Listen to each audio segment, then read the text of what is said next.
Hey guys, welcome back to Movie Talk. Here to talk about Spider-Man Across the Spider-Verse. It was phenomenal. I loved it. I highly recommend it, especially if you love Spider-Man, especially if you love Spider-Man Into the Spider-Verse. Go watch it.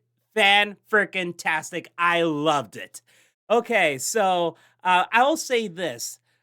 There is no extra scenes during the end credits. There is a special animation that happens while the end credits is playing, but it is pretty much a montage. So if you've seen the movie, you know the story beats in this animation, and there is a little title card at the end. That's pretty neat. But if you're expecting extra scenes, there aren't any. So this movie is about 2 hours and 15 minutes long. So I'm pretty sure that people who really have to use the bathroom, yeah, you could just leave during the end credits. It's fine. You're not gonna miss anything special. Any extra scenes.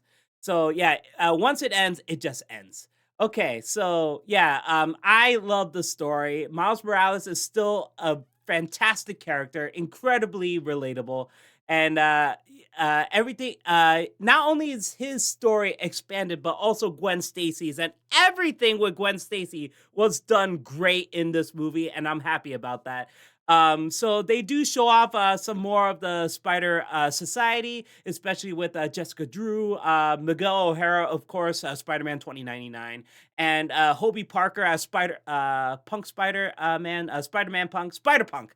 And also, I cannot pronounce this character's name, but the Indian Spider-Man from Moonbatten, he was really, really cool. And Karen Sony did the voice for him. I thought he was really, really cool. And yeah, they do. I would say that they didn't show off that many of the spider villains in this. They do have a couple, but yeah, not as much as even in Into the Spider Verse. But you will definitely see a lot of references to them. And oh yes, of course, this is a movie where so many things are happening in the background. So when this movie comes out on Blu-ray or even digital for rental, I'm pretty sure everyone's gonna keep pausing during these scenes just to make out what's happening in the background and which Spider-Man characters in it in the scene and blah blah blah blah blah. So yes, everyone knows that there's the Spectacular Spider-Man from the Spectacular Spider-Man TV series, and Josh Keaton did voice him. There's the Spider-Man from the Marvel Spider-Man PS4 game, and yeah, there's a whole bunch of Spider-Man, and especially yes, there are some cameos, and they aren't exactly how you expect them to be, but yeah, there are some cameos from certain Spider-Man characters in this movie. And unfortunately, some of them were spoiled in some of the commercials that's on TV nowadays. But yeah, there are definitely some special cameos in this, but not exactly the way you think. Um, yeah, everything about this is great. The animators did a fantastic job, and what I love about the animation. So at after watching Into the Spider Verse, when Gwen Stacy told her origin story with the music video montage, yeah, I love the style of that. But I thought that's just because it's like a music video style montage. But no, her world is actually a bit different compared to Miles Morales, because in her world, the environment, the colors of the environment change depending on the mood of the scene, and it's really beautiful. Sometimes it could look like an oil painting, sometimes it looks like it was drawn with pastels, and yeah, it's so beautiful every single time that the colors change depending on the mood of the scene. So it's really, really, really cool. Her world is beautiful, and yeah, we do get more expansion on her. Like her role gets expanded a lot here, and we know more about her origin, even though we thought we knew her origin from Into the Spider Verse, but no, that gets expanded. And oh my god, there are times where it just tugs at your heartstrings, and it's done incredibly well. I loved everything with Gwen Stacy in this one. And I do love the effect on Hobie Parker, who's Spider Punk. And I love the fact that he looks like he's like coming straight off like a magazine. So that he looks like a paper cutout if someone tries to rip up a magazine cover. Does that make sense to you? So, and the fact that his animation frame rate, I feel like almost everyone's like a 15 frames per second in here, but he is more closer to like 10. So yeah, he is stuttering a lot, but it works because he is a musician. So when he makes a drastic move, it does make sense that he would be animated in that frame rate. And he does look pretty cool. I love the look of him. And yeah, we do see other spider people here. We see Jessica Drew here with her motorcycle. We do see Peter B. Parker is back, and yes, he does have a baby this time around. And of course, we do have Miguel O'Hara as Spider Man 2099. Oh man, Oscar Isaac did a he did a stellar job of voicing Miguel, man. And yeah, Miguel, I love Miguel. I really love Miguel. I'm not a big Spider-Man comic book reader, but I did read a bit of Spider-Man 2099 years ago. So I was really happy that he's in this, especially as the antagonist. He is still a good guy here, but Miles Morales is the protagonist, and Miguel O'Hara is trying to stop him. So of course he's the antagonist, but he has great intentions. Like it makes sense on why he would do this. So it's unfortunate that these two have to butt heads again during this movie. But again, it makes sense why Miles Morales would have to do this and why Miguel O'Hara has to do this. So yeah, it makes a lot of sense. And yeah, the animation is fantastic. The story is fantastic. The music is fantastic. Oh my god, the voice acting is fantastic. Everything about this movie is fantastic. The only flaw I have with this movie is the fact that it had to end, especially the way it had to end. And we're getting the finale next year, if there are no delays. That's the only flaw I had with this movie. I just loved almost everything else about it. So yeah, I do have to go into spoilers to explain what I love about this. So yeah, if you haven't seen Into the Spider Verse, go watch Into the Spider Verse, then watch Across the Spider Verse. This movie is phenomenal. I really recommend it. Okay, spoilers. Whew, where do I start? Okay, so the whole opening is just Gwen Stacy's backstory and her interactions with Miguel O'Hara and Jessica Drew, and that scene lasted, I think, 20 to 25 minutes. That's just the opening, man. Once that ends, then we get the opening credits. Spider-Man Across the Spider-Verse, and I was like, wow, that was long. That reminded me of the opening to like what Skyfall, I think. Like Skyfall kept going and going and going, and then it finally showed the opening credits. Babylon did the same thing too, where it had the giant party in the beginning and then finally said Babylon after like 30 minutes or something like that. So yeah, it really felt like that. But you know what? It was so worth it. That's when Miles Morales' arc starts, and yeah, it was fantastic. I love they had Vulture in this, like the Renaissance version of Vulture, and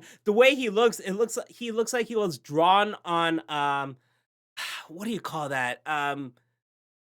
Like I don't know, I forgot the name of the paper. It's like a old style brown paper. People usually back then people usually do like figure drawings and stuff like that, and try to figure out the formulas and everything. Shoot, I forgot the that kind of paper. But yeah, it looks like he's drawn on top of that, and every time, and he can regenerate his wings. So that fight between him and Gwen Stacy as Spider-Man 2099 and Jessica Drew, fantastic. And then it finally cuts to oh wait, no, before that, the whole part about the Gwen Stacy's father, George Stacy, who's the captain of the police in her dimension, and after she reveals that she is Spider Woman, he still tries to arrest her, and wow, that got me right here. Like, you understand from his perspective, but you were hoping that he wouldn't come to this. But the fact that he is still willing to arrest her, even though she is his daughter, and she just told him her true identity, and he still has to do his job. Oh my god, that whole scene was heartbreaking, and man, it was so well written. I loved it. So now we get to Miles Morales, and yes, he faces off against the Spot.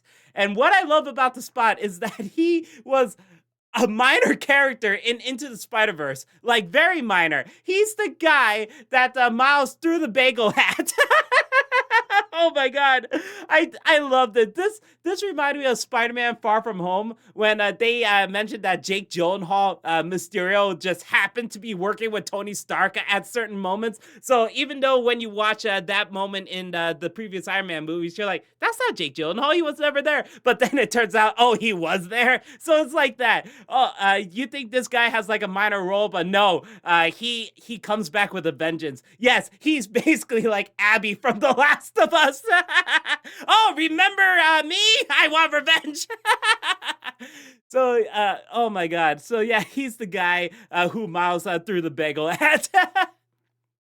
And he wants revenge because he was working on the collider, and when the collider shut down and was destroyed, he got infected with the portals and everything. So his skin became white. He had no he all he has are just the portal holes. So he lost his job, he lost his family, and he blames Miles for that. And he's actually the reason why Miles Morales became Spider-Man. He's the reason why that spider came from a different dimension and ended up biting Miles Morales. So he says to Miles Morales, I created you and you created me.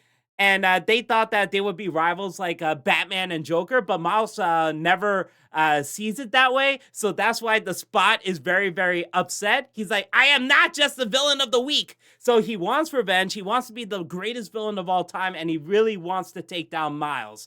And that is relatable from his point of view, even though he is a villain.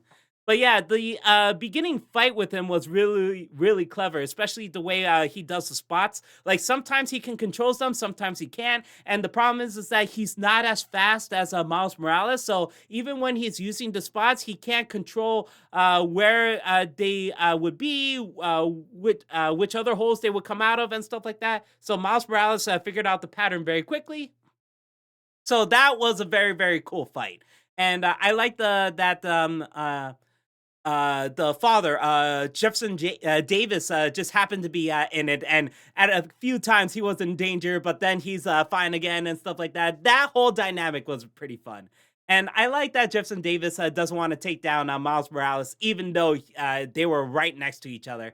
So yeah, they have this complicated relationship, and they also do bond. I like the fact that they are basically having a father-son talk, even though Miles is pretending not to be Miles Morales. So that was really good. And also the part where they have the meeting in the college about Miles' future, and that whole argument between him and the parents, especially when he skipped 5 classes, and turns out he actually skipped 6, which is still pretty bad anyway. And Rio, his mother, says, "Oh, you're dead. You're really dead."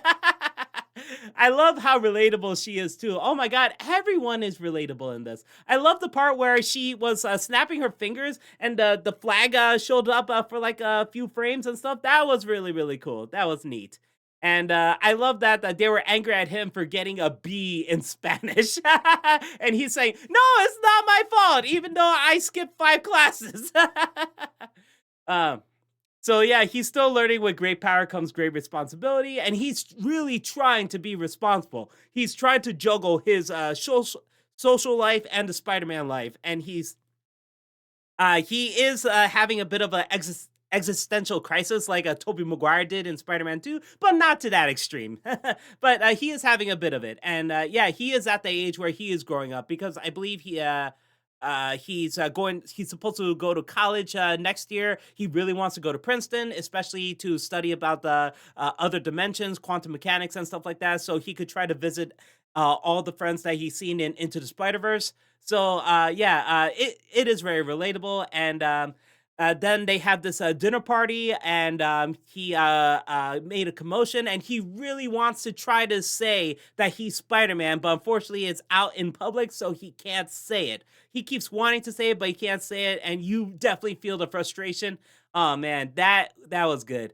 And then, of course, Gwen Stacy comes back, and she's trying to investigate about the Spot, and she just didn't want to break Miles Morales' heart. So But yeah, that reunion was really, really touching. And yep, I shipped them. So yeah, they are great. They are great with each other. The chemistry is really, really good. I love these two, man. I love them. So yeah, and eventually, Miles followed Gwen into the Mubatan, and there's this exciting action sequence where they're trying to take down the Spot. And once the Spot became more powerful, and the whole facility at Arkhamax was falling down, and there's chaos happening, destruction happening, and they're trying to save all the people. What I love about the scene is the fact that the Spider-Men were helping each other to save people.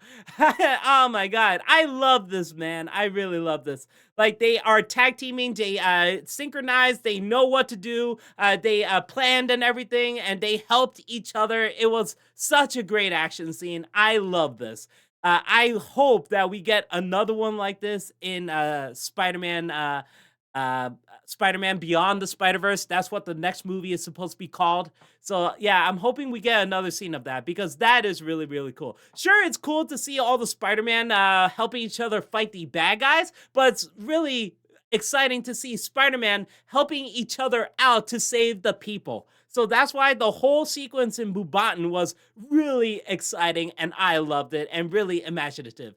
Especially with the I can't pronounce this character's name. Perverter, or I can't pronounce that. I'm sorry. The Indian Spider-Man, played by Karen Sony. Yeah, he is great. I love his origin story and his joke about chai tea. Chai tea? What? That's like calling it tea tea. So yeah, everything with him was great, and I love this origin story, and I love that there's a girl he really likes, and also there's his version of George Stacy in this one too. So that's really, really good. So then they finally go on to Spider Society, and then they Miles gets the devastating truth that he has to stay here for the next 2 days because it's been written in the canon that Jefferson Davis, his father, has to be killed by the Spot.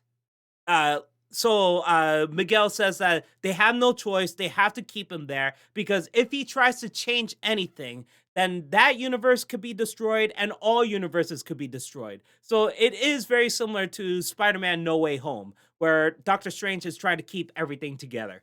And yes, they do mention Spider-Man No Way Home with Earth 1999, 99, 99. And yes, the cool thing about this is that all the live action movies are canon. All of them.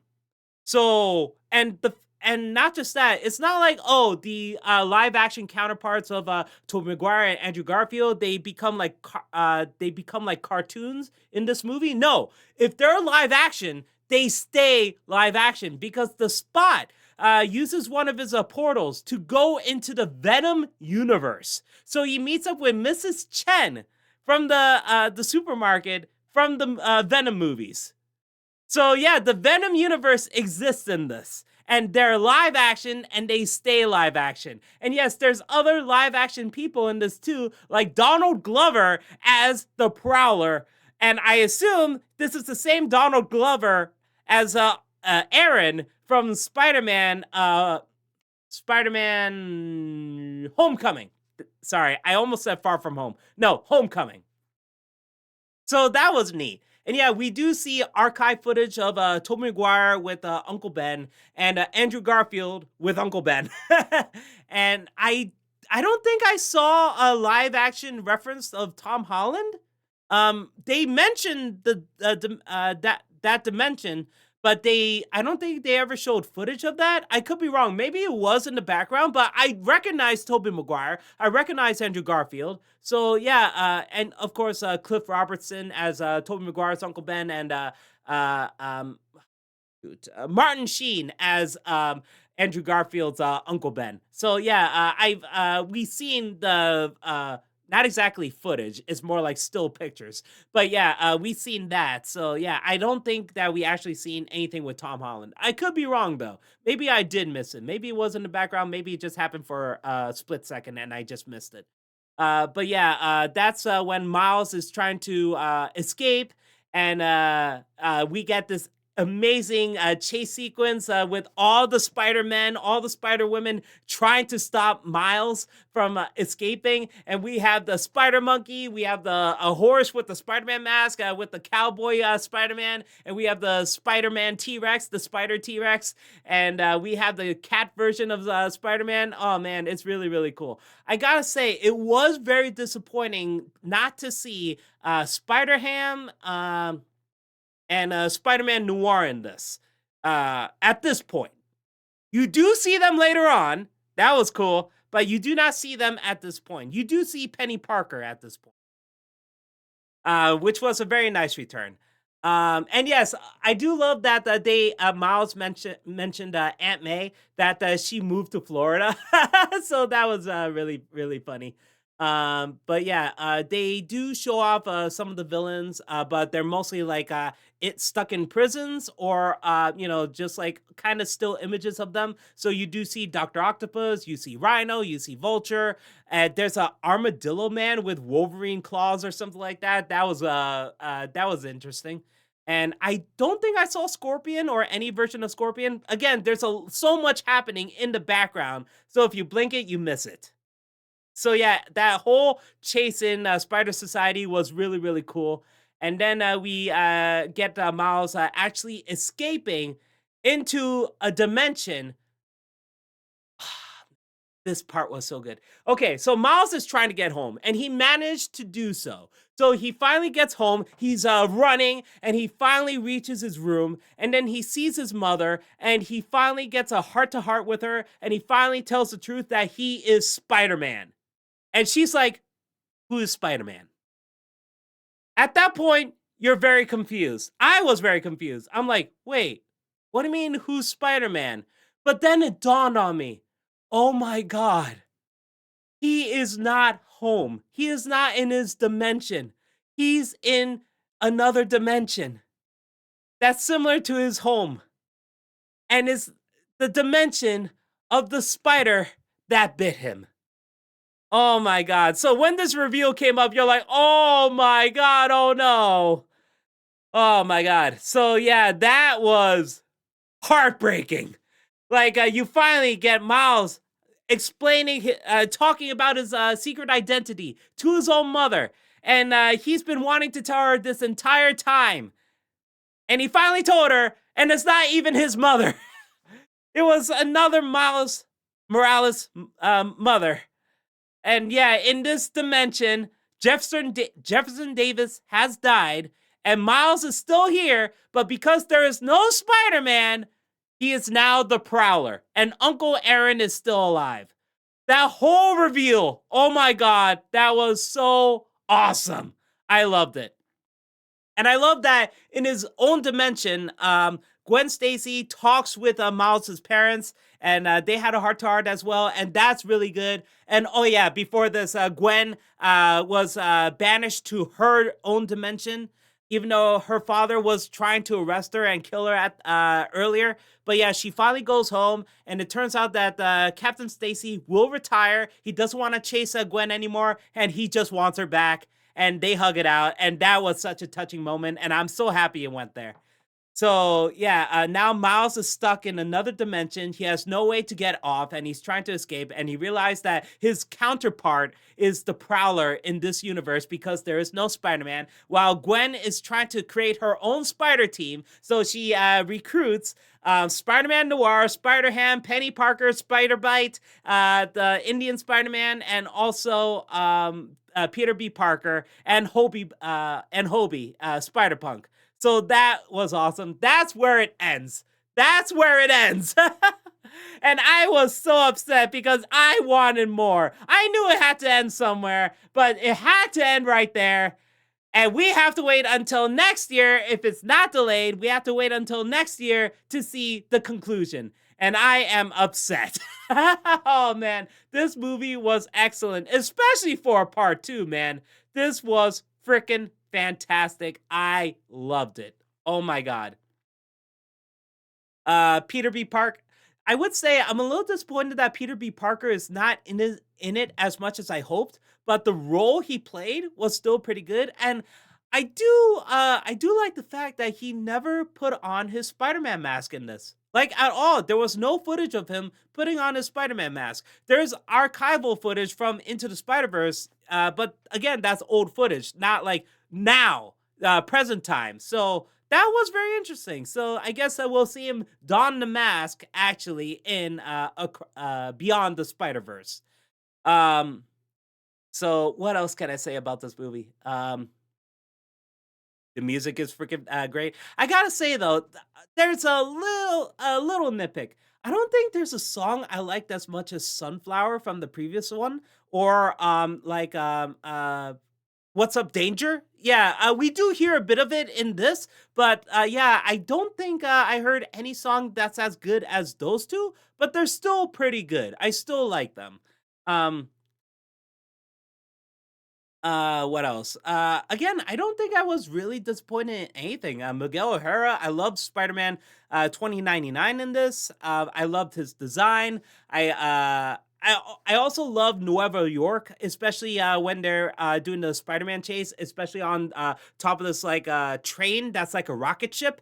So when they were sometimes you see like a little glitching, and for a few frames you get to see like artists like sketches and stuff like that of these characters. So it's like unfinished. You do see numerical points like okay, it's this angle to that angle, so they have to do this way, that way, the sine, cosine, all that stuff. That was really cool. I loved it. These glitches, I think it's a glitch or something like that. I don't know exactly how to explain it, but it's like it shows up like a few frames at a time, and it's so subtle, but when you see it, it's really, really awesome. So that was really cool. So yeah, I do like the amount of work they did to make each and every single one of these Spider Men and Spider Women to be different. And I love that the dimensions are also pretty different. I love Moonbatten. Moonbatten looks amazing. It's so crowded. Everything's joined together. There's a lot of traffic, and also it's a perfect backdrop for a great action sequence. Um, oh, I gotta say, a little. There was a teaser trailer for this movie years ago, and it showed Miles Morales like he was like a 2D drawn. I don't think they showed that off here at all. So, yeah, I guess I would say that's a little bit of a disappointment because I expected to see that same amount of, like the 2D style, the way that he's completely flat. There's no lighting or anything, no shadows. So he's just completely flat. So, yeah, unfortunately, they did not show that this time. Unless they did and I didn't see it, but I thought that would be shown for Moonbatten. But no, Moonbatten seems a little more similar to Miles' original dimension, So that's why I was a bit disappointed. What else? I think that's pretty much it. I love the talks between Rio and Miles. That was really great, and I love how funny Jefferson Davis is, especially when he wants to keep grounding Miles. Okay, 1 month, no, 2 months, make that 3 months. And Rio says, when you see him, tell him he's grounded for 5 months. Yeah, but yeah, everything with Rio, everything with Jefferson Davis was really, really good. Trying to think of anything else. I think that's pretty much it. I just love this movie so much. I really want to see it again, but the problem is June is packed. June is packed. Next week we get Transformers: Rise of the Beast. I have to see it because I love Beast Wars. And then we get The Flash. I've been waiting years for this movie. And yes, I know about the Ezra Miller thing. And yes, he is a horrible person, but I waited for this movie for such a long time, especially with Michael Keaton as Batman, and we get Supergirl, and we get Michael Shannon back as Zod. I have to see it, man. I have to see The Flash. And then later on, we get Indiana Jones and the Dial of Destiny. And yes, I know about the terrible reviews, but come on, nostalgia is a powerful drug, man. Harrison Ford is back as Indiana Jones in the same month as Michael Keaton is back as Batman. I have to see it. I have to. Maybe I love the movie in the end. Maybe it's the critics who are wrong. I don't know. Because, critics did not like the Super Mario Brothers movie that much, and I don't fully blame them, but the Super Mario Brothers movie was good. So that's how I feel, man. June is packed. So yeah, I can't wait to see this again. So I probably have to wait until it comes out on Blu-ray. So yeah, I highly recommend watching Spider-Man Across the Spider-Verse. I loved it. I'm sure you will too. All right. If you watched the movie, write down in the comments below. Did you like it? Did you hate it? Let me know. Guys, thank you all so much for watching. See you next time. Later.